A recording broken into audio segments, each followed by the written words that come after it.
자, 강의를 시작하도록 하겠습니다. 이번 챕터에서는 양자역학의 우리가 이제 그 핵심만 좀 추려서 우리가 전자기적 성질을 기술하는 데 필요한 내용만 좀 뽑아서 살펴보도록 하겠습니다. 우선은 이제 가장 기본적인 우리가 원리에 해당이 되는 그 입자와 파동 양면성에 대해서 얘기를 하고요. 우리 입자의 파동성을 수학적으로 기술할 수 있는 슈리딩거 방정식을 살펴보고 그것들에 대해서 다양한 사례에 대해서 우리가 이제 슈리딩거 방식을 풀고 그 해에 대해서 살펴보도록 하겠습니다.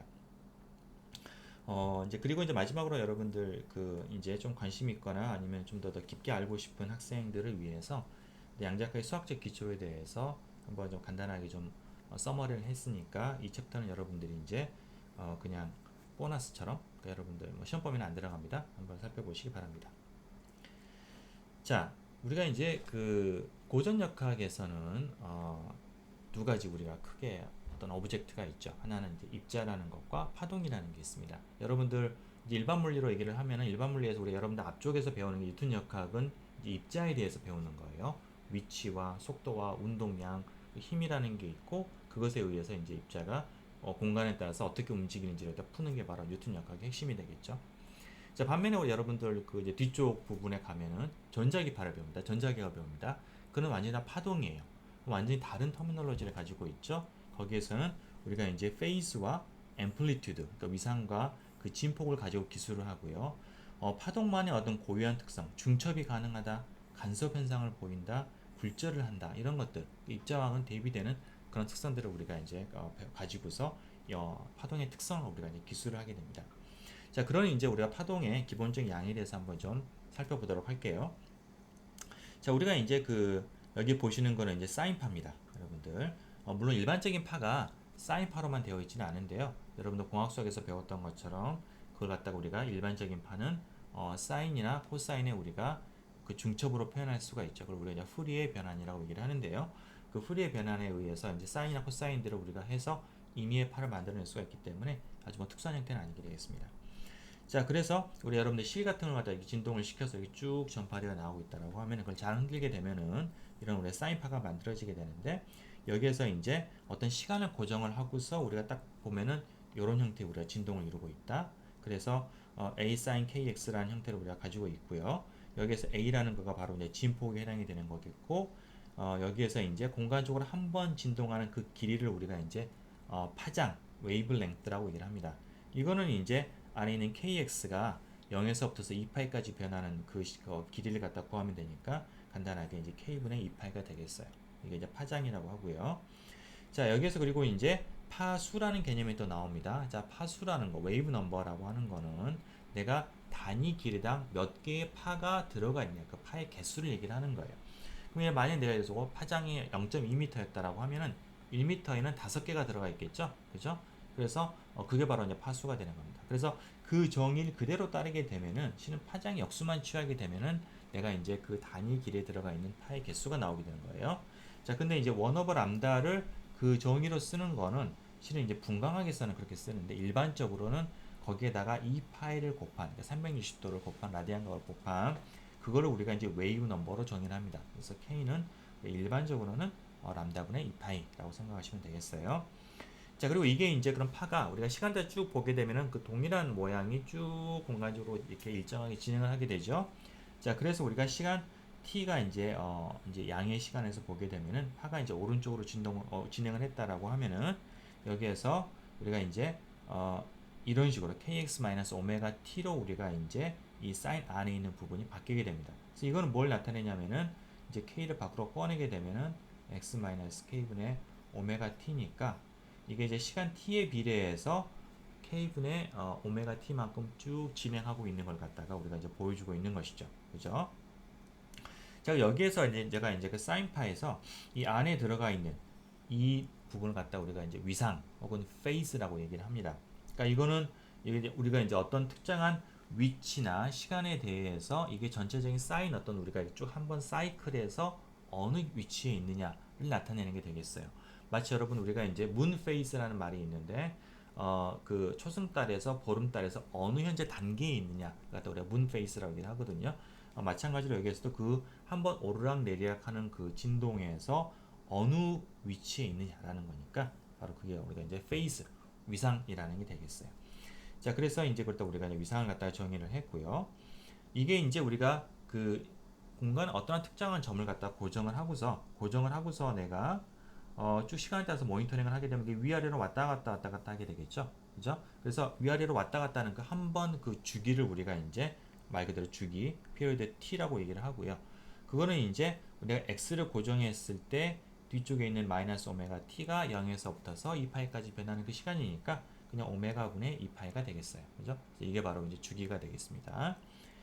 그 다음 그냥 프리퀀시. 이제 프리퀀시는 이제 1초에 얼마나 많이 진동을 하느냐라는 겁니다. 마치 우리가 웨이브 넘버가 이제 그 단위 길이당 몇 개가 들어있냐를 얘기하는 것처럼 단위 시간당 몇 개의 파가 몇 번 진동을 하느냐라는 거가 바로 프리퀀시가 되겠고요. 그건 우리가 그냥 이걸 갖다 뒤집으면 되죠. 피리어드를 갖다가 뒤집으면 바로 이제 2파이분의 오메가가 프리퀀시가 되겠고요. 이거의 단위는 이제 헤르츠. 그러니까 1초에 몇 번 진동하느냐를 나타내는 거가 바로 이제 헤르츠가 되겠습니다. 자, 근데 이때 이제 우리가 프리퀀시에다가 2파이를 곱한 거, 그러니까 2파이 f를 곱한 걸 우리가 이제 실은 그렇게 되면 이제 오메가가 되겠죠. 여기에는 이 오메가를 우리가 이제 각 진동수라고 또 따로 얘기를 해줍니다. 그러니까 이거는 우리가 이제 한 번 진동하는 걸 내가 360도다라고 얘기를 하면은 그럼 2파이 f만큼 이 각도만큼 라디안 각이 이제 변했다라는 거죠. 마치 우리가 그 관계는 요거랑 비슷하죠. 웨이브 넘버에서 원래의 정의는 1오버 람다인데 그걸 갖다 2파이를 곱한 거 그거랑 유사한 형태의 그 관계가 되겠습니다. 자, 그리고 이제 이 페이스가 우리가 이제 보면은 예를 들어서 우리가 가장 꼭대기 있다. 그 꼭대기가 일정한 속도로 갈 거고요. 바닥에 있는 것도 마찬가지로 일정한 속도로 진행을 할 겁니다. 이와 같이 특정한 위상을 가지고 있는 점이 얼마만큼 공간 속도로 쭉 진행을 하고 있느냐. 그 페이스가 움직이는 속도를 우리가 이제 페이스 벨로시티라고 얘기를 하고요. 앞에서 우리가 보면은 이제 이게 그 시간에 따라서 k분의 오메가 t만큼 이동하잖아요. 그러면 이제 시간에 비례하는 앞에 있는 그 비례 상수 k분의 오메가가 바로 이제 그 페이스 벨로시티에 해당이 되는 겁니다.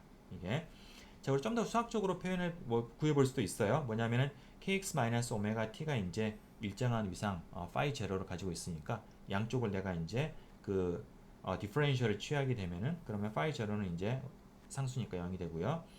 그 다음에 공간에 따라서 dx하고 dt 사이의 관계가 나옵니다. 그러니까 그 일정한 위상을 만족하기 위해서 공간적 이동에 대한 양과 시간적으로 바뀌어야 되는 양이 b가 나오게 되고요. 그 b가 바로 속도가 되는 거죠. 속도가 되는 거고요. 그럼 구하면 우리 앞에서 구했던 것처럼 k분의 오메가가 되는 겁니다.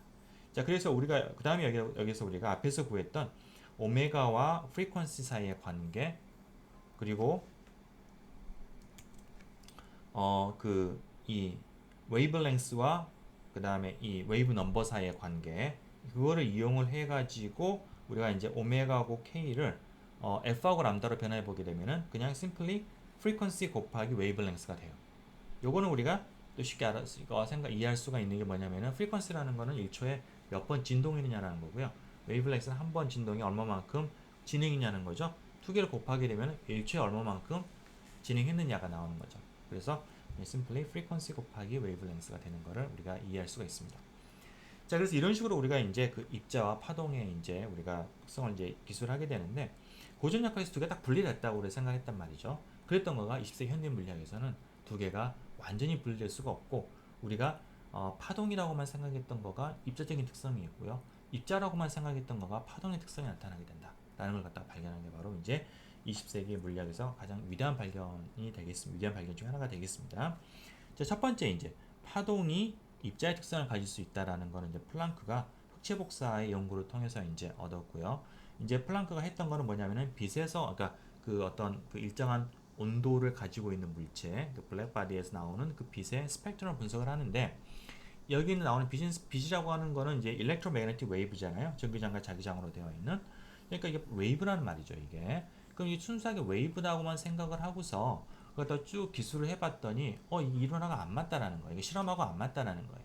이게 자, 그래서 그리고 그러면은 뭐 어떤 가정을 도입을 했느냐? 그게 참 대단한 인투이션인데 이게 이제 에너지가 이제 뭐냐면은 이게 고전적인 파동이라고 하면은요. 그 파동의 에너지는 진폭의 제곱에 비례합니다. 그러니까 진폭이 커질수록 그거의 제곱에 비례해서 그거가 이제 그 세기 혹은 그 에너지가 이제 달라지게 되는데요.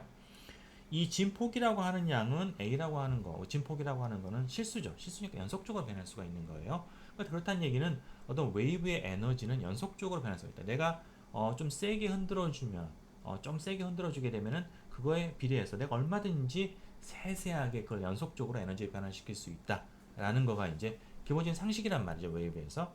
근데 그렇게 하고 했더니 그게 안 되고 어떤 가정을 도입했어야 했냐면 에너지가 연속적으로 변할 수가 없고 어떤 일정한 양만큼 마치 계단처럼 이렇게 우리가 일정한 그 차이만큼 증가할 수 있다라는 가정을 해야만이 그게 실험에 있는 그 스펙트럼, 그러니까 그 파장에 따른 그 빛의 인텐시티가 설명이 되더라는 겁니다.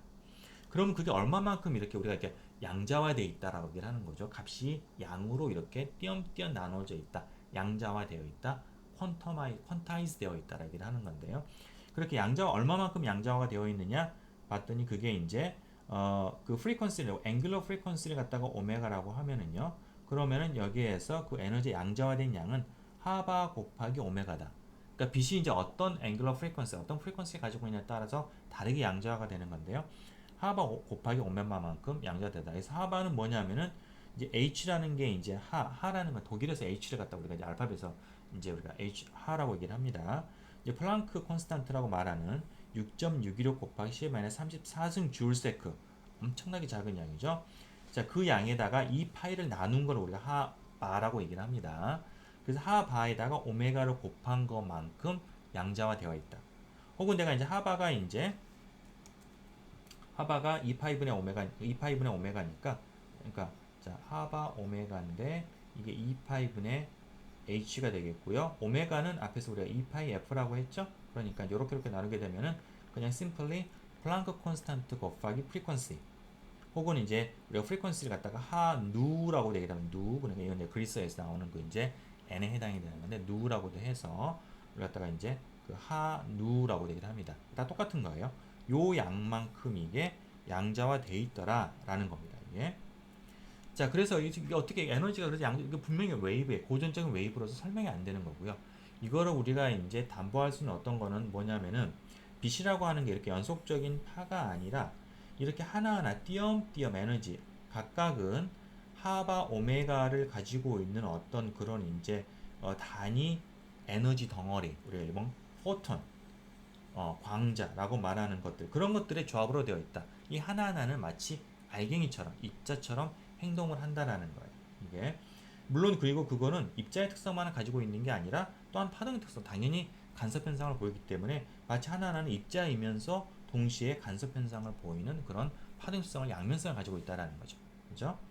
자, 그래서 이제 그게 바로 그렇게 우리가 픽처가 바뀌어야 되는 거예요. 고전적인 연속적인 일렉트로매그네틱 웨이브에서 어떤 포톤, 입자의 특성과 파동 특성을 동시에 가지고 있는 포톤의 어떤 스트림, 그런 것들이 쭉 모아져 있는 거다. 빛은 이제 그렇게 된다는 거고요. 자, 여기에서 우리가 이제 그러면은 얘가 이제 입자라고 하면은 그러면 입자면은 무게가 있어야 되지 않느냐? 무게 있습니다. 포톤의 무게는 0입니다. 이게 빛은 가볍기 때문에 라이트는 라이트하죠. 그러니까 무게가 0이 되겠고요. 그다음 포톤에 또 모멘텀 또한 있습니다. 모멘텀은 어떻게 되냐면은 모멘텀은 이거는 이제 뭐 플랑크가 했던 건 아니고 그 후대에 이제 연구를 하면서 이제 우리가 그런 것들을 이제 밝혀내게 됐던 건데 모멘텀 P가 람다분의 H와 같은 이런 형태로 되어 있다라는 거. 그래서 우리가 이제 에너지는 HF를 가지고 있고 모멘텀은 람다분의 H를 가지고 있는 그런 입자의 특성을 가지고 있다라는 겁니다. 그게. 자, 여기서 우리가 이제 한 가지 또 코멘트를 하고 싶은 거는, 자, 이거는 빛뿐만 아니에요. 여러분들이 앞으로 나오게 될 모든 종류, 여러분들이 겪고 있는 모든 종류의 파동이라고 하는 거는 그게 만약에 오메가라는 프리퀀시로, 앵귤러 프리퀀시로 진동을 하고 있으면은 반드시 에너지가 하바 오메가로 다 양자화되어 있습니다. 빛만이 그런 게 아니에요. 그게 격자의 진동에도 상관이 없고요. 여러분들 내가 줄을 흔들어 주는 것도 실은 마찬가지예요. 근데 그게 단지 너무나 세세하기 때문에 내가 그걸 갖다가 판단을 못할 뿐이지 모든 웨이브는 다 하바 오메가만큼 에너지가 양자화 되어 있습니다.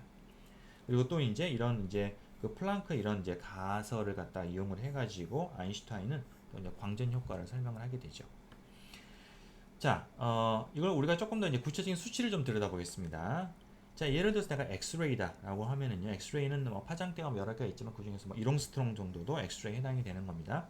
자, 라고 하면은 여기에서 내가 이제 이게 그러면 엑스레이에 해당이 되는 빛은 한 에너지가 얼마만큼 양자화되어 있느냐를 보기 위해서 내가 이제 앞에 있는 공식 HF 하브 오메가를 계산해야 되겠죠. 자, 프리퀀시를 계산하기 위해서 내가 이제 F 곱하기 람다 프리퀀시 곱하기 웨이브랭스가 빛의 속도다. 빛의 속도는 3억 미터 퍼 세크가 되겠고요.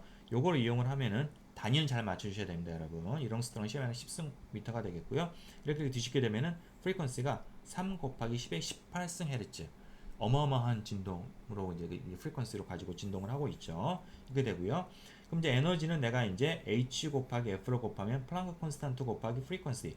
자, 프리퀀시는 엄청나게 크지만은 이 플랑크 콘스탄트는 훨씬 작습니다. 너무너무 작습니다. 그렇기 때문에 전체적으로 에너지는 우리가 이제 거시적인 주울 스케일에서 보게 되면 2 곱하기 10-15승 줄 굉장히 작은 양이 되죠. 자, 근데 여러분 알아야 될 건 이거는 빛 하나, 빛 알갱이 하나의 에너지이기 때문에 우리 주울이라고 하는 것처럼 우리가 이제 어떤 그런 막 엄청난 양의 그 포톤이 들어가 있는 그런 걸 스케일하고는 안 맞다라는 거예요. 우리 앞으로도 계속 앞으로도 우리가 이제 다룰 거는 전자 하나의 움직임을 갖다가 다룰 거기 때문에 이 주울이라고 하는 에너지량은 그렇게는 너무나도 우리가 거시적으로 아보가드로 수 정도의 그 입자가 모여 있는 그 스케일에서하고는 좀 안 맞다라는 거죠. 그래서 우리가 이제 스케일을 바꿀 텐데요. 그 가장 우리가 많이 쓰는 게 바로 일렉트론 볼트라는 단위입니다. 일렉트론 볼트는 전자 하나가 그 1볼트를 가속을 했을 때 얻어지는 운동 에너지가 되겠고요. 그래서 심플리 그냥 전자의 전하량 1.6 곱하기 10-19승 쿨롱 곱하기 볼트니까 1.6 곱하기 10-19승 주울이 되겠습니다. 요게 이제 1 일렉트론 볼트가 되고요. 그걸로 바꿔놓고 보게 되면은 이게 12,500 맞죠? 12,500 일렉트론 볼트라는 거예요. 자, 일렉트론 볼트는 우리가 그런 어떤 하나의 그 개별적인 입자 스케일에서 봤을 때 그거의 크고 작음을 우리가 구별하는 좋은 어떤 그런 스케일 혹은 좋은 에너지 단위입니다. 그래서 12,500 큰 양입니다. 이거는 제법 큰 양이에요. 그래서 의미가 있는 어떤 그런 양자 값이 된다라는 거가 되겠고요. 앞에서 우리가 지금 계산하면서 유수자들 갖다 여기저기 좀 빼뜨렸어요. 유수자를 제대로 집어넣고 계산하게 되면은 실은 이제 빛의 파장을 내가 마이크로미터로 표현했을 때 람다 그것 분의 1.2938을 갖다가 하게 되면은 곱하게 되면은 그게 바로 일렉트론 볼트에서 얻어지는 에너지가 되겠습니다.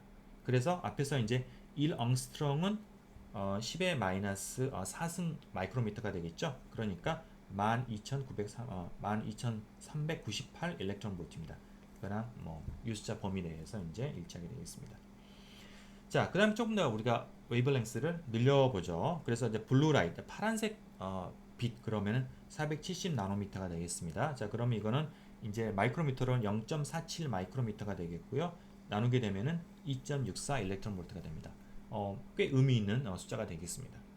자, 그 다음에 우리가 또 이제 더 파장을 늘려보게 되면은 그러면 여러분 핸드폰에서 쓰는 그럼 우리가 마이크로웨이브에 해당이 되는 거가 대략 한 10cm 정도 되는 그 정도의 이제 우리가 요 정도가 되겠죠. 10cm는 요 정도의 우리가 팔을 갖다가 사용을 하는데 그거를 놓고서 해보게 되면은 이제 람다가 굉장히 큰 숫자가 되기 때문에 1.24 10-5승 일렉트론 볼트 밖에 안 되게 됩니다.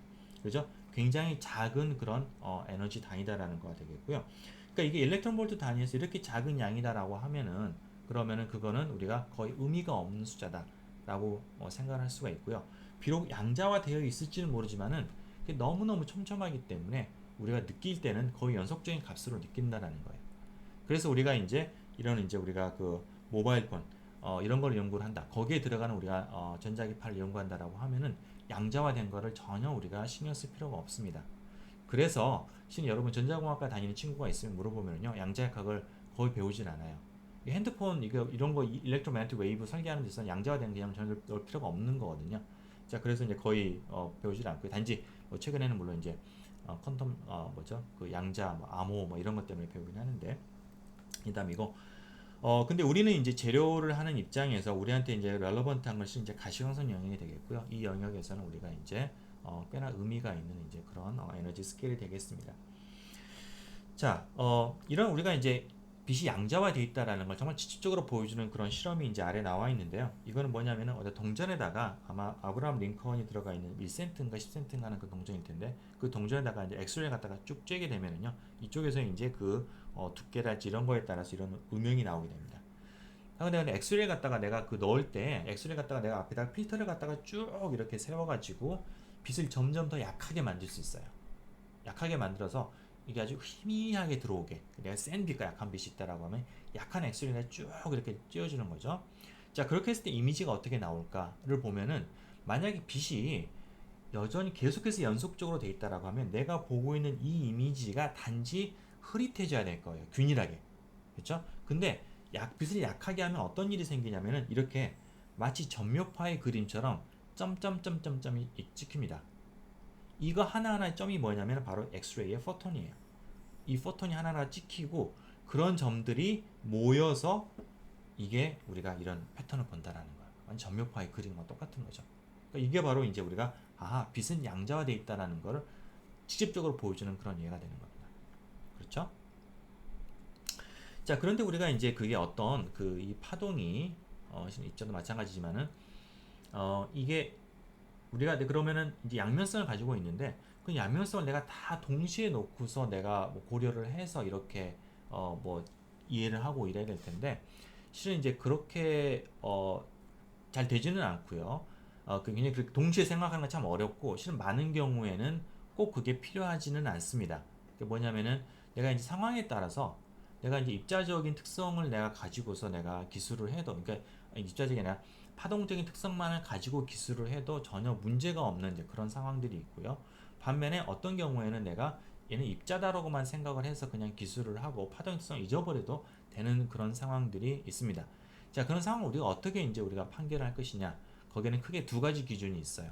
하나는 뭐냐면은 그 빛의 파장과 그 빛이 상호작용하는 물질의 그 크기, 그 둘 사이의 길이를 갖다가 우선 비교를 하는 겁니다. 자, 뭐냐면 여기 밑에 있는 그림을 딱 극명하게 딱 보여주는 건데, 여러분들이 이제 배를 이렇게 타고서 호수에 딱 이렇게 딱 있는데요. 이제 파도가 치는데 그 파도의 그 파장이 람다가 여러분이 타고 있는 배보다 좀 상당히 제법 길다라고 해보죠. 그럼 내가 거기에 떠 있는 배는 이게 내가 이제 위쪽에 이렇게 뭐죠? 이렇게 이제 올라가게 되면은 따라서 올라가고요. 내려가면 따라서 내려가고 흔들흔들 하는 게 그 팔의 내 느낌을 그대로 다 내가 고스란히 다 느낄 수가 있겠죠. 그죠? 그래서 그런 경우 내가 눈을 감고 이렇게 딱 느껴보면은 이거는 파동이다. 뭔가 흔들리고 있다라는 걸 내가 이제 딱 알 수가 있습니다. 반면에 어떤 상황이 돼가지고 내가 파동이 굉장히 짧은 그런 내가 이제 파가 팍 들어왔어요. 그런 경우에 어떻게 되냐면 미처 이게 그걸 따라갈 어떤 그런 여유가 안 생기고 그냥 쿵 하고서 부딪히는 그런 느낌이 듭니다. 그죠? 진동을 못하고. 그죠? 그러면은 여기 이제 눈을 감싼 입장에서 보면 이거는 뭔가 입자가 부딪힌 거야. 마치 무슨 공이 하나 날라와서 딱 부딪힌 거하고 동일한 느낌을 가진다는 거죠. 그죠? 그래서 이 파장이 그것과 상호작용하는 물체보다도 훨씬 더 크게 작으면은 그러면은 입자적인 특성이 강하게 나타난다는 거예요. 마치 어떤 이게 쿵하고 또 모멘텀 트랜스퍼 이런 거. 그죠? 이제 그걸 또 하나 우리가 볼 수 있는 게 실험이 이런 거가 있는데요. 간단하게. 여러분들 아마 회절 실험 여러분 봤을 거예요. 자, 파가 이렇게 쭉 직진을 해오고 있습니다. 직진하는 파가 있는데 앞에 내가 이렇게 슬릿이 있는데요. 슬릿인데 그 슬릿이 여기 있는 구멍, 여기 있는 슬릿에 이게 파장이 이게 람다라고 하고요. 이 슬릿의 구멍을 람다가 D라고 하면은 이게 람다하고 람다가 D에 비해서 크면 혹은 슬릿이 작으면은 이게 그 다음에 어떻게 진행하냐면 여러분들 배우셨을 텐데 이렇게 회절을 합니다. 그러니까 원래 직진하던 파가 직진할 뿐만 아니라 다른 방향으로도 휘어지는 그런 회절 현상을 보이게 된다는 거예요. 그죠? 이거는 여기 있는 슬릿의 간격이 람다보다 작았을 때 그런 현상이 생깁니다. 자, 반면에 이게 슬릿이 컸다. 굉장히 크다라고 하면은요. 여기 있는 이 람다에 비해서 되게 훨씬 더 크다라고 하면은 그러면은 그냥 이는 그냥 쓱 지나갑니다. 거의 이렇게. 거의 굴절이 없이. 그죠? 그러니까 직진하던 거가 계속 직진한다라는 거니까 이거는 입자의 특성하고 비슷한 거죠. 그렇죠? 여기에서는 직진하던 거가 회절에 의해서 이렇게 다른 각도로 이렇게 벗어나는 건데, 그렇죠? 그래서 이것도 마찬가지로 람다하고 내가 그 간격 d를 비교를 했을 때 이게 이제 어떻게 되냐에 따라서 입자적인 특성, 직진성이 계속해서 담보가 되는 입자성이 나타나게 되더라라는 겁니다. 그래서 거기에서도 우리가 또 하나 알 수가 있어요. 자, 지우개에서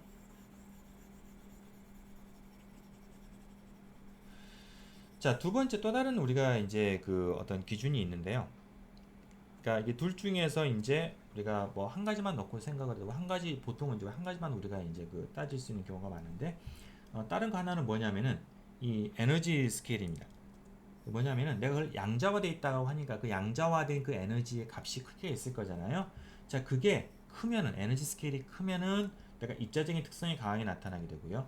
그 에너지가 작으면은 파동의 특성이 나타나게 됩니다.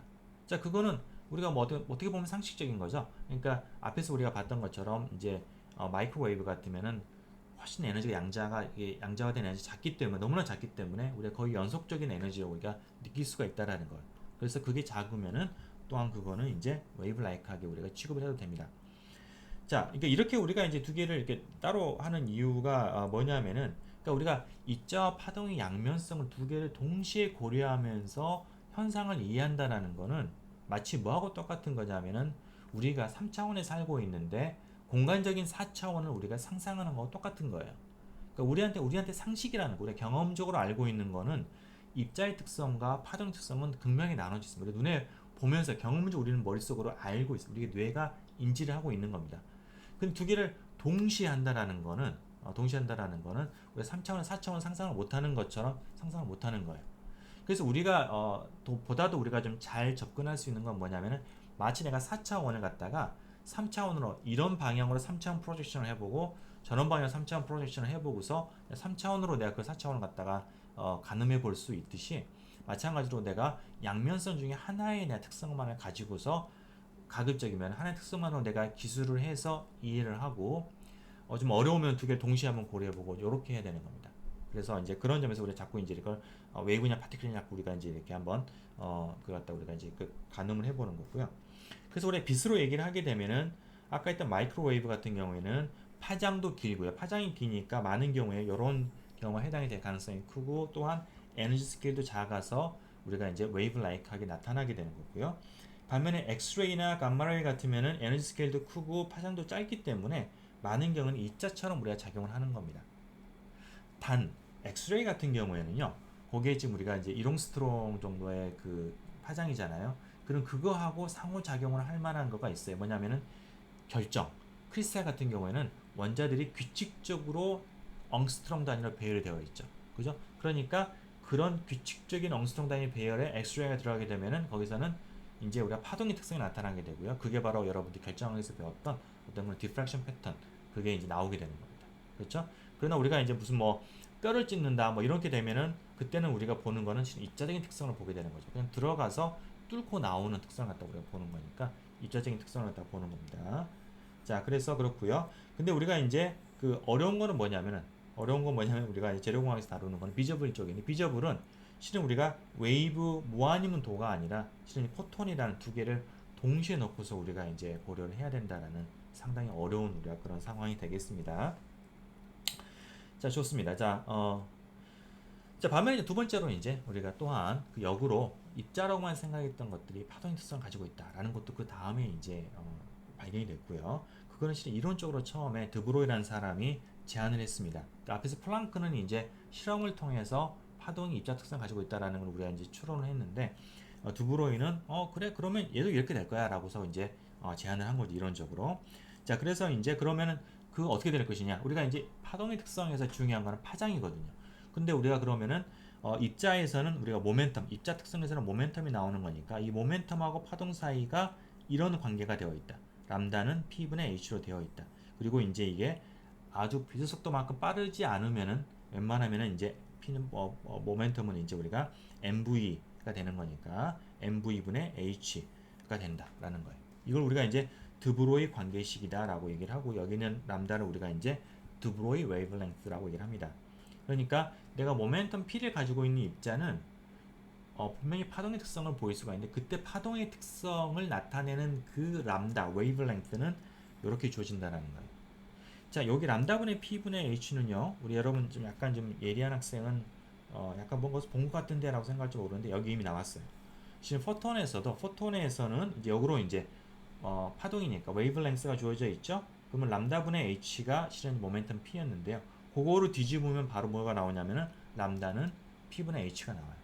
그러니까 실은 두 개가 양면성이기 때문에 동일한 공식을 따라야 되는 겁니다. 그렇죠? 그래서 이거는 파동의 특성과 입자의 특성을 연결해주는 아주 중요한 그런 우리의 릴레이션이 되겠어요.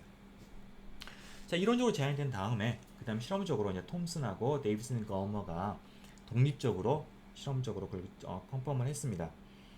실험은 약간 양상은 다르긴 한데 여기 이런 형태였었어요. 뭐냐면은 어떤 원자가 규칙적으로 배열되어 있는 그런 우리가 금속을 갖다 놓고서 이제 이게 전자를 때립니다. 그러니까 전자는 입자니까 원래 파동 특성이 안 나타나니까 그냥 뭐 들어가거나 아니면 막 뒤로 튕겨나거나 둘 중에 하나만 있어야 되는데 내가 그걸 갖다가 잘 이렇게 그 에너지를 잘 조절하거나 모멘텀을 잘 조절하면 속도를 잘 조절하면 그게 디프렉션 패턴이 나타나게 된다. 디프렉션 패턴은 바로 파동의 특성이 되는 거죠. 그걸 갖다 실험적으로 보인 겁니다. 자, 그걸 갖다가 이제 우리가 저 극명하게 보여주는 게 오른쪽에 있는 이 실험이 되겠는데요. 자, 이건 뭐냐면은 이제 두 개의 어떤 우리가 이와 같은 금속에 들어갔을 때 나타나는 어떤 회절 패턴을 나타내는 건데 왼쪽의 그림은 엑스레이에 해당이 되는 엑스레이를 가지고서 얻은 그런 회절 무늬가 되겠고요. 오른쪽은 그러니까 엑스레이 그리고 엑스레이 파장은 0.71 엉스트롱이 되겠습니다.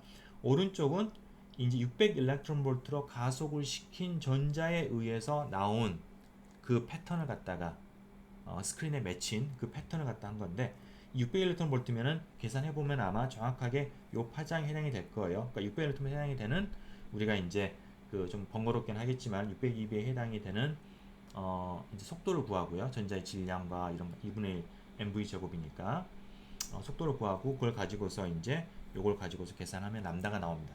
해보면은 요게 요 양이 나올 거예요. 그래서 동일한 파장을 가졌더니 동일한 딱 그 각도에서 정확하게 동일한 회절 무늬가 나타났다는 거. 이게 바로 이제 그 입자의 파동성을 보여주는 그런 이해가 되겠습니다. 오케이? 자, 그것도 우리가 조금 더 다양한 상황에 대해서 한번 그러면 그 파장에 대해서 파동성을 나타내는 파장을 계산해 보겠어요. 예를 들어서 내가 이제 50g의 골프공이 20m/s로 날아가고 있다라고 했을 때 그때 내가 이제 그거를 계산해 보게 되면은 람다가 6.63 곱하기 10 34승 미터가 됩니다. 왜 이렇게 작은 숫자이냐? 작은 숫자가 되는 이유는 앞에서 우리가 람다가 자 P분의 H였잖아요. 이 플랑크 콘스탄트가 10의 마이너스 34승 줄 세크라고 하는 엄청나게 작은 그런 양을 가지기 때문에 그러는 거예요. 그러니까 모멘텀이 아무리 작아질수록 람다가 커지겠죠. 그죠? 근데 어쨌든 간에 그 P가 아주 작아지지 않으면은 그러면은 이런 거시적인 세계에서는 너무너무 작은 파장이 된다는 거예요. 자, 파장이 짧게 되면은 앞에서 똑같은 논리입니다. 자, 파장이 짧으면은 어때요? 파장이 짧으면은 우리가 어떤 그것과 그 파장과 인터랙션을 하는 우리가 입장에서 보면은 그 효과는 대부분의 그냥 입자처럼 생각이 된다라는 거예요. 그죠? 그렇기 때문에 우리가 골프공이 날아가는 걸 계산할 때 파동성을 깡그리 무시하고 그냥 뉴턴 역학만 기술을 넣어서 우리가 해도 정확하게 그 궤적이 나오는 겁니다. 그죠? 왜? 파장이 너무나 짧기 때문에 그렇습니다. 자, 반면에 이제 프로톤. 자, 프로톤은 우리가 이제 수소 원자 핵이 되는 거죠. 수소 원자 핵이 되는 거가 2200m/s로 가고 있다. 라고 하면은 이제 프로톤이면 무게가 가볍잖아요. 그러니까 모멘텀이 P가 mv니까 비록 벨로시티가 빠르다고 하더라도 워낙에 가벼우니까 이 파장이 1.8옹스트롱 제법 우리가 이제 그 디텍트 할 수 있는 그런 사이즈가 되는 거죠. 근데 1.8옹스트롱의 웨이블랭스랑 상호작용을 해서 파동 특성이 나타나려고 하면은 원자적인 간격이 규칙적으로 배열되어 있어야 되겠죠. 그 간격으로. 그러니까 우리가 이제 뭐 엑스레이랄지 뭐 그런 것들이 엑스레이가 아니라 그 크리스탈의 어떤 걸 부딪혀가지고 똑같이 우리가 회절 패턴을 만들어낼 수가 있어요. 자, 그런데 이제 프로톤은 이제 문제가 뭐냐면은 전하를 띄고 있기 때문에 입자에 깊숙이 들어가지 못합니다. 물체에 대해서 깊숙이 못 들어가고요. 대신 뉴트론, 전하가 없는 뉴트론 같은 경우에는 우리가 이제 고스란히 들어가서 그게 회절 패턴을 만들어낼 수가 있고요. 그게 이제 뭐냐면 뉴트론 디프렉션 실험이라고 하는 겁니다. 그러니까 그 뭐죠? 중성자를 이용을 해서 우리가 디프렉션을 통해서 우리 결정 구조를 갖다가 살펴보는 이제 그런 툴이 되겠어요. 그런 것들이 가능해지는 거가 이제 바로 그 입자가 가지고 뉴트론이 가지고 중성자가 가지고 있는 파장이 그 우리가 원자의 그 간격과 일정하게 비슷하기 때문에 그런 겁니다. 자, 그다음에 가장 우리가 가벼운 일렉트론을 봐보죠. 일렉트론이 100 일렉트론 볼트로 이제 가속이 되어 있다라고 했을 때 그때 람다는 계산해 보면 0.123 나노미터니까 이것도 마찬가지로 우리가 그런 우리가 이제 어떤 그 파동의 특성을 보일 수가 있는 거예요. 예. 자, 여기에서 우리가 이제 요 스케일로 좀 눈여겨봐야 되는 게 뭐냐면은 어떤 걸 추론해 볼 수 있냐면은 자, 우리가 물론 이제 아까 말한 그런 이제 뭐 전자가 들어가서 디프렉션 만든다라고 생각할 수도 있겠지만은 예를 들어 우리가 수소 원자에 전자가 하나 가둬져 있다라고 치면은요.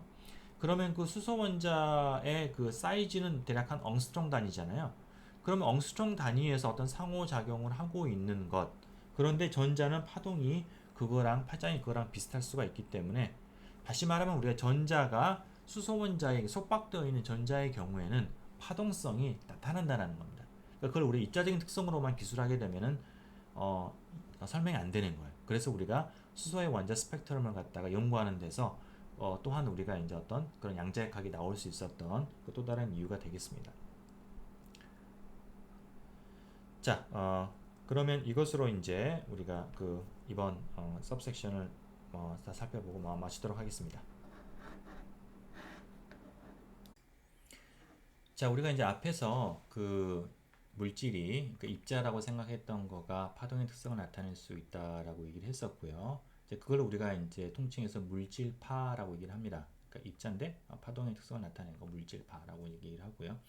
그리고 이제 물질파를 어떻게 이제 수학적으로 기술할 수 있을 것이냐라는 거가 이제 이번 질문이 되겠습니다. 이제 거기에 대해서 이제 뭐 많은 물리학자들이 노력을 했었지만은 결과적으로는 슈딩거라는 이제 물리학자가 나와서 그것들을 이제 딱 그냥 마무리 져서 완결했습니다. 이게. 자, 슈딩거의 이제 스타팅 포인트는 뭐냐면은 우리가 이제 그 물질파라는 거를 기술하는 수학적인 함수, 그러니까 웨이브 펑션을 정의를 합니다. 그 웨이브 펑션은 공간 x, y, z와 시간의 함수가 되겠고요. psi라고 해요. 웨이브 펑션. 이거는 이제 복수 함수입니다. 그러니까 복소수를 가질 수 있어요. 리얼 넘버뿐만 아니라 복소수를 가질 수가 있고요. 그리고 이제 이거는 직접적으로 우리가 어떤 실제 하는 그런 거는 아닙니다. 이게 그냥 단지 그거를 파동성을 같이 기술할 수 있는 기술하면서 우리가 이제 그 입자적인 특성까지도 볼 수 있는 어떤 그런 우리가 수학적인 오브젝트가 바로 되겠어요. 자, 그래서 이걸 먼저 정의를 합니다. 자, 그래서 이 파동 함수가 그러면 이제 이 파동 함수가 첫 번째는 이제 어떤 이퀘이션을 만족을 할 거면은 두 번째는 이제 어떤 의미를 가질 것이냐. 이 파동 함수를 가지고서 우리가 현상을 어떻게 해서 해석을 할 수 있느냐라는 이제 그 질문이 남게 됩니다. 우선은 이제 그 파동 함수를 가지고 우리가 어떤 시험에서 측정하는 것, 우리가 보고자 하는 관찰하는 것 이런 것도 어떻게 끌어내는지는 조금 이제 그 복잡하고 좀 여러 단계를 거쳐서 얘기를 해야 되기 때문에 이제 차근차근 얘기하도록 하고요. 우선은 첫 번째 의미, 그러니까 이 파동 함수가 가지고 있는 가장 기본적인 의미는 무엇이냐면은 이 파동 함수의 절대값 제곱을 하면 이제 복수수니까 절대값 제곱을 해야 됩니다. 절대값 제곱을 하는 거가 바로 그 점에서 x, y, z라는 그 공간적인 위치와 시간 t에서 그 입자를 발견할 확률 밀도가 됩니다. 이게 밀도가 되는 이유는 뭐냐면 이게 점이라는 거는 이게 딱 너무나도 그냥 거의 볼륨이 제로죠. 제로기 때문에 확률 값을 딱 정할 수는 없고요.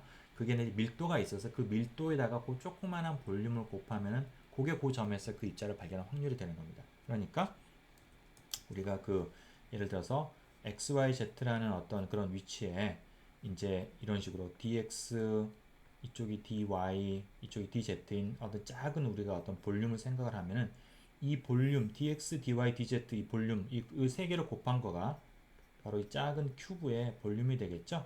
거기에다가 이 파동함수의 절대값 제곱을 하면은 그거를 곱해준 밀도에다가 볼륨을 곱했으니까 그 값이 의미하는 건 뭐냐면은 요 작은 그 이 우리가 그 박스 안에서 입자를 발견할 확률이 되는 겁니다. 그래서 확률 값이 나오는 거예요. 얼마라고 이렇게. 그래서 이 파동함수의 절대값 제곱이 크면은 발견할 확률이 높은 거고요. 적으면은 낮은 겁니다. 그렇죠? 자, 그럼 우리가 확률이라는 거니까 그럼 확률을 우리가 다 공간적으로 다 더하면은 확률은 1이 돼야 되죠.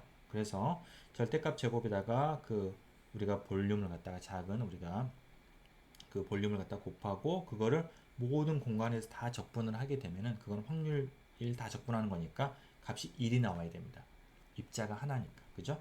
그래서 우리가 이제 normalization condition 그러니까 규격화 조건, 규격화라고 얘기를 합니다. normalization. 이제 규격화 조건이 되겠어요. 자, 그게 첫 번째 의미입니다. 첫 번째 의미고요. 다른 의미들을 차근차근 이제 얘기를 할 거예요. 자, 그 다음에 이제 아까 했던 첫 번째 질문, 이 파동 함수가 만족해야 되는 이퀘이션이 무엇이냐, 어떤 함수, 어떤 방식을 만족을 하느냐라는 거가 바로 이제 타임 디펜던트 슈리딩거 이퀘이션이 되겠습니다.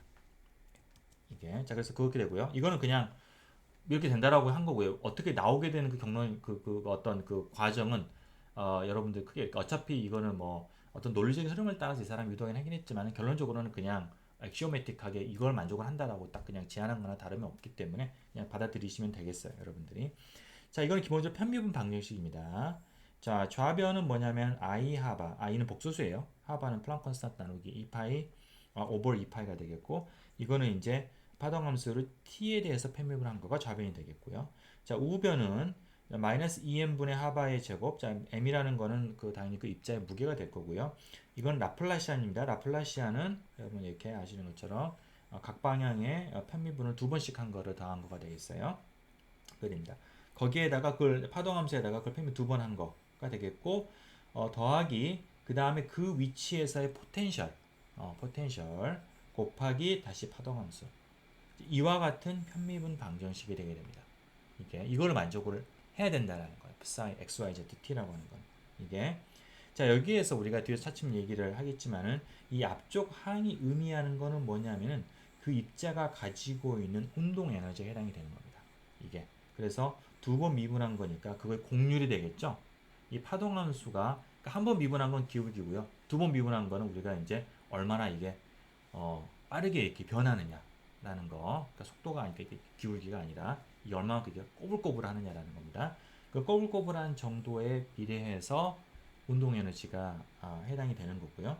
그 다음에 뒤에 있는 거는 포텐셜 곱하기 그 함수 F싸게 됩니다.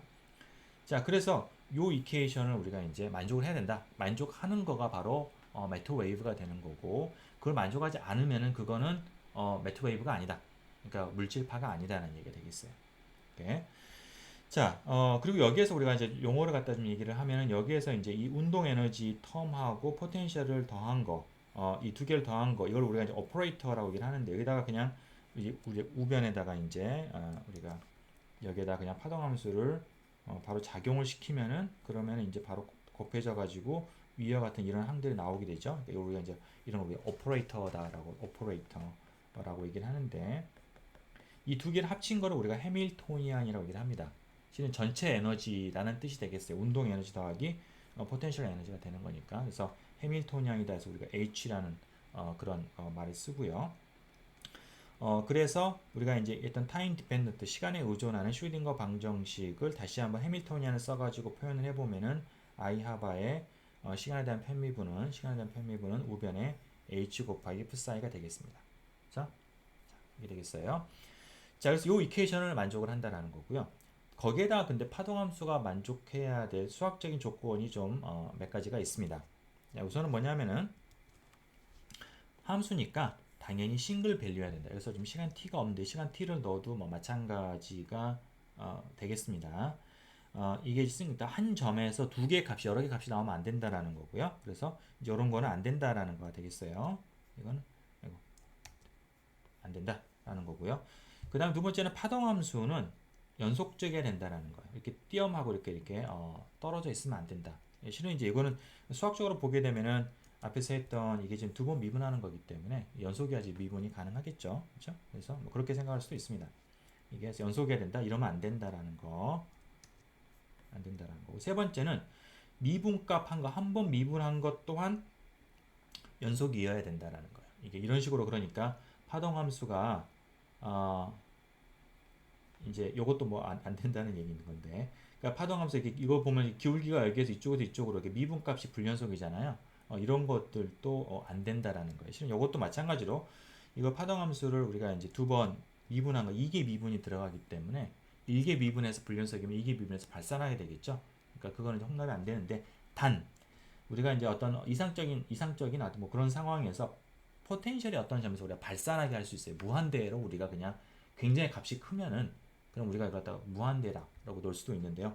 그 점에서는 이게 일개 미분이 연속이 아니더라도 이게 미분이 발산을 하면 또 발산하니까 뭐 쌤쌤 해가지고 이렇게 없어질 수도 있는 거죠. 그죠? 자, 그래서 뒤에서 곧 바로 나오면 되겠지만은 포텐셜이 발산하는 경우에는 그 점에서는 미분 값은 연속이 아닐 수도 있습니다.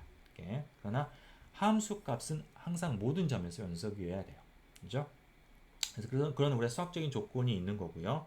그 다음에 이거는 이제 파동이기 때문에 중첩의 원리가 항상 적용이 됩니다. 다시 말하면은 어떤 두 개의 파동함수 psi1과 psi2가 두 개의 파동함수가 시간에 의존하는 슈링 이퀘이션을 만족을 한다라고 하면은 그거를 더한 것 또한 만족을 해요. 그죠? 근데 그거는 자연스럽게 이퀘이션에서 나오는 거예요. 이미 여기 있는 우리가 슈링거 이퀘이션 자체가 선형 리니어 이퀘이션이에요. 여러분 다시 말하면은 이 푸사이의 제곱이라는 게 안 들어가 있잖아요. 다 1차 항밖에 안 들어가 있기 때문에 내가 여기에서 푸사이 1이 이거를 만족을 한다. 하고 푸사이 2도 이거를 만족을 한다. 라고 했을 때 두 개를 더한 푸사이 1 더하기 푸사이 2도 요 이퀘이션을 만족을 하는 겁니다. 그렇죠? 그것도 정당한 해가 되는 거예요. 그래서 중첩의 원리는 자연스럽게 슈리딩거 방정식이 선형 방정식이기 때문에 우리가 나오는 거고요. 이 중첩의 원리가 여러분들 아시겠지만 파동에서 아주 중요한 특성 중에 하나인 거죠. 그죠? 두 개 중첩이 가능해서 거기서 우리가 간섭 현상이 나오는 거잖아요. 거기가 바로 이제 담보가 되는 겁니다. 그 다음에 이제 우리가, 이제 아까 확률 밀도를 얘기했어요. 파동함수 절대값 제곱을 한 거가 그 점에서 그 입자를 발견한 확률이라고 하면은, 거기에다가 발견한 확률에다가 내가 그 입자의 전하량을 곱하면, 그러니까 전자라고 하면은 마이너스 2. 자, 여기서 한 가지 우리가 정의를 할게요. 이번 코스에서 우리가 2라고 이렇게 이탈릭 2라고 쓰면은 이거는 전자의 전하량을 얘기하는데 양의 값을 얘기합니다. 그러니까 마이너스 1.6 곱하기 19승 쿨롱이 아니라 플러스 1.6 시간 19승을 갖다 우리 2라고 정의하고요. 전자의 전하는 우리 익스플리시트하게 마이너스 2라고 우리가 쓰겠습니다. 오케이? 자, 그래서 그러니까 마이너스 2 전자의 전하량을 곱하게 되면은 그러면은 그게 바로 전하 밀도가 되겠어요. 발견한 확률인데 거기다가 내가 전하량을 곱하게 되면 그게 바로 전하 밀도가 되는 거죠. 그죠? 그래서 차지 덴시티 전하 밀도는 우리가 그냥 그거의 확률 밀도에 비례해서 주어지게 된다라는 거고요. 그 다음에 이제 1차원의 경우에는 이게 이제 변수가 y하고 z는 없으니까 x하고 t밖에 없어서 이런 식으로 우리가 간단하게 표현될 수 있다라는 겁니다. 자, 이거에 대해서 우리가 이제 이거를 만족하는 모든 파동 함수는 정당한 파동 함수입니다. 다시 말하면 우리가 또 물질이 가질 수 있는 어떤 그런 파동 상태가 되겠고요. 근데 그 중에서 특별한 상태가 하나가 있습니다. 이게 뭐냐면 스테디 스테이트 혹은 스테이셔너리 혹은 컨스탄트 에너지 스테이트 이렇게 여러 가지 얘기로 다 얘기를 하는 건데 그러니까 이거는 이제 여러분들 뭐하고 똑같은 거냐면 여러분들 그 파동 배울 때 여러분들이 내가 줄이 이렇게 쭉 있다라고 하면요. 그 줄을 내가 이제 뭐 다양한 형태로 내가 진동을 시킬 수가 있어요. 그죠? 양쪽 끝이 고정이 되어 있는 그런 줄이라고 할까요?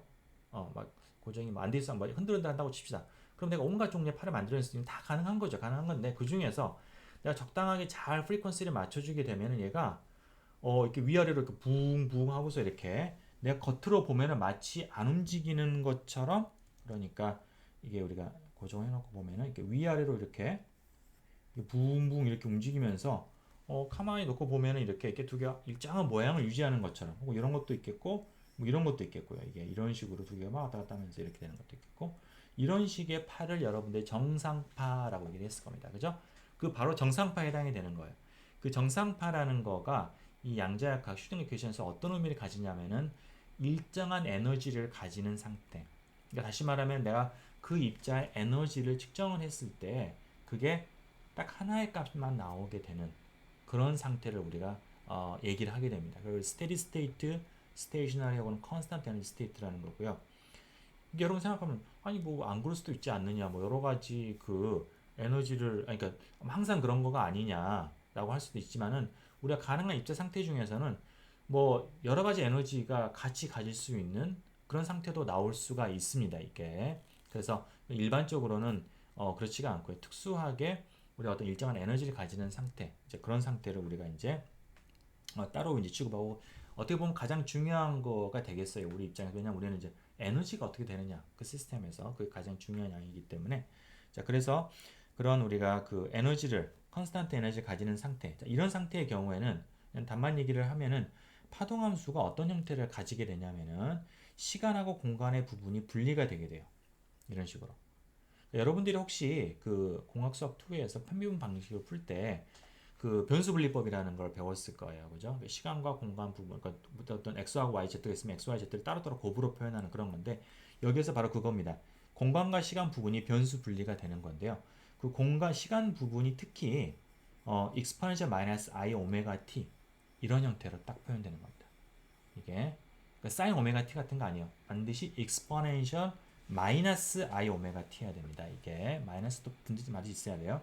이런 형태로 표현되는 거고, 여기에서 이 오메가라고 하는 거 그러면 에너지랑 무슨 상관이 있느냐?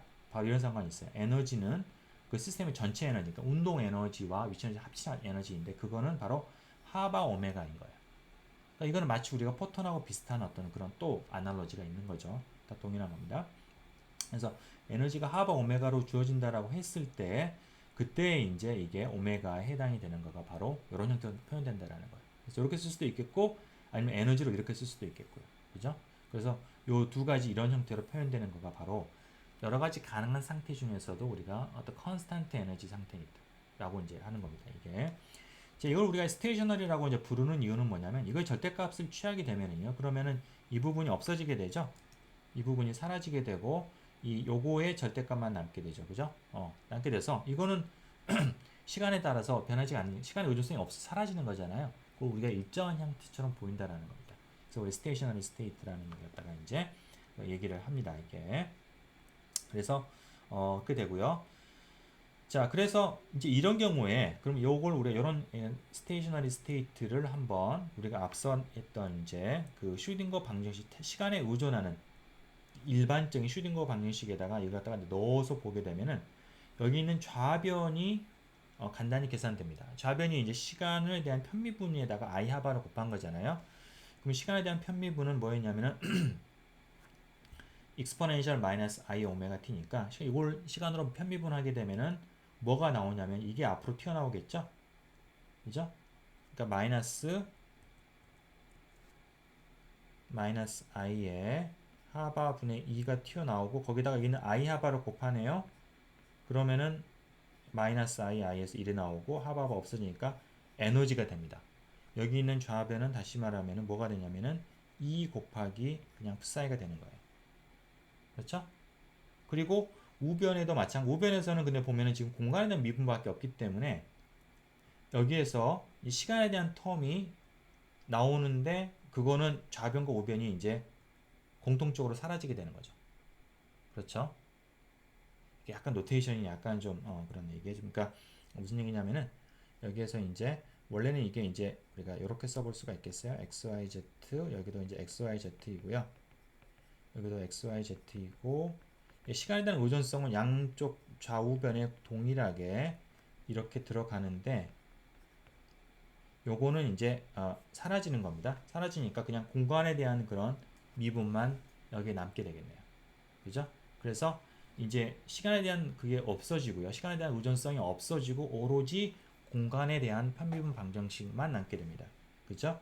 그래서 이렇게 되고요. 그거는 그리고 여기서 이제 에너지가 나오게 되니까 나오게 되고 그래서 여기에서 지금 좀 간단하게 쓰면 해밀토니안을 써가지고 표현하면 해밀토니안에다가 파동함수를 작용을 한 거가 에너지 그 시스템의 에너지 곱하기 파동함수가 된다라는 거고요. 이게 바로 이제 시간에 의존하지 않는 시간의 의존성이 없어졌으니까 슈딩거 방정식 혹은 뭐 요 말은 우리가 워낙 이거는 많은 경우 요걸 풀기 때문에 그냥 생략을 하고서 그냥 슈딩거 이퀘이션 그럼 요걸 우리가 얘기를 하는 거 되겠습니다. 오케이. 자, 그래서 결국은 우리가 이제 요거를 풀어야지 이거를 풀어야지 이거를 풀어야지 우리가 이제 psi가 무엇인지가 나오고요. 그때 요 이퀘이션을 만족하는 에너지가 나옵니다. 그러면 그게 바로 그 입자가 그 상황에서 가질 수 있는 에너지 상태가 나오게 되는 거예요.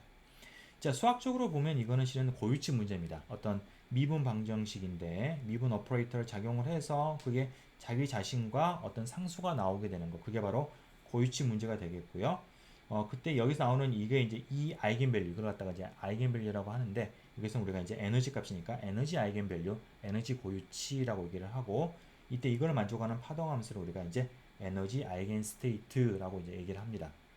자, 그러고요. 우리가 이제 당분간 풀 거는 1차원에 대한 거 풀 텐데, 2차원 경우에는 더 간단해져서, 이제 그 파동함수에다가 두 번 전미분, 그러니까 변수는 오로지 x밖에 없어지게 됩니다. t도 없어지고 yz 없어지니까 전미분이 되겠고요. 거기에다가 포텐셜 곱하기 푸사인 x가 2 푸사인 x가 된다. 요걸 갖다가 우리가 이제 풀게 되는 게 되겠어요. 네, 수고하셨습니다.